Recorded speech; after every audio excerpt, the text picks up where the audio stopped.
చెప్పని, అలాగే చదువుకుని ఉద్యోగం లేక ఖాళీగా ఉన్నటువంటి ప్రతి నిరుద్యోగ యువకుడికి కూడా నెల నెల ₹1000 డబ్బులు నిరుద్యోగ భృతిస్తామని చెప్పని, ఉద్యోగస్తులందరికీ కూడా సిపిఎస్ రద్దు చేసి అందరికీ కూడా మంచి లబ్ధి చేకూరుస్తామని చెప్పని వారి గురించి,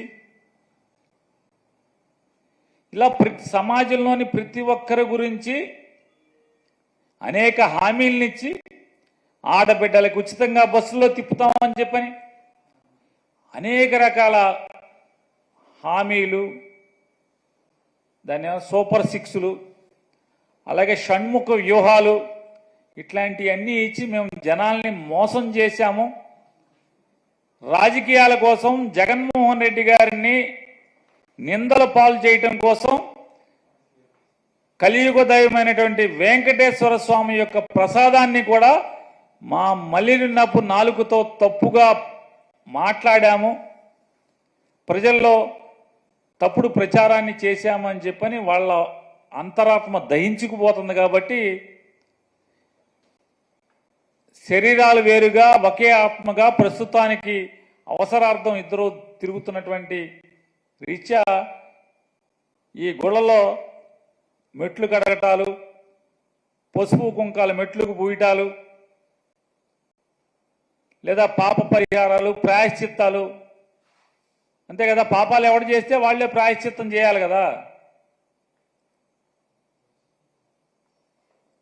అదే దాని అర్థంగా కనపడుతుంది.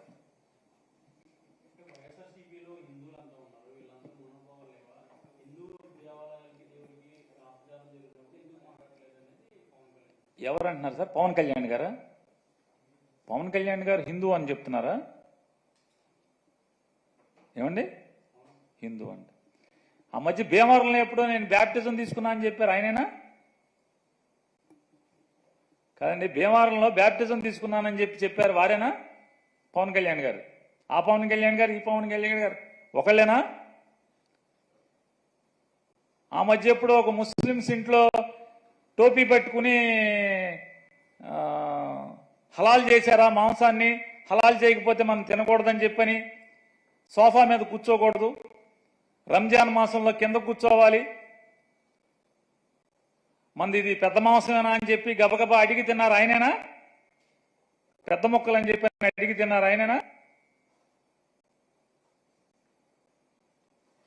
ఆయనేనా ఈ పవన్ కళ్యాణ్ గారు? జనం మర్చిపోరు ఏది కూడా. పవన్ కళ్యాణ్ గారు మీరు బ్యాప్టిజం తీసుకున్నానని చెప్పి మీరు చెప్పింది ఎవరు మర్చిపోరు.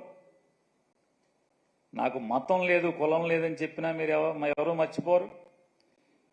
మీరు రష్యా చర్చిలో యేసు ప్రభువు యొక్క మందిరంలో మోకాళ్ళ మీద మోకాళ్ళ దండేసింది కూడా ఎవరు మర్చిపోరు.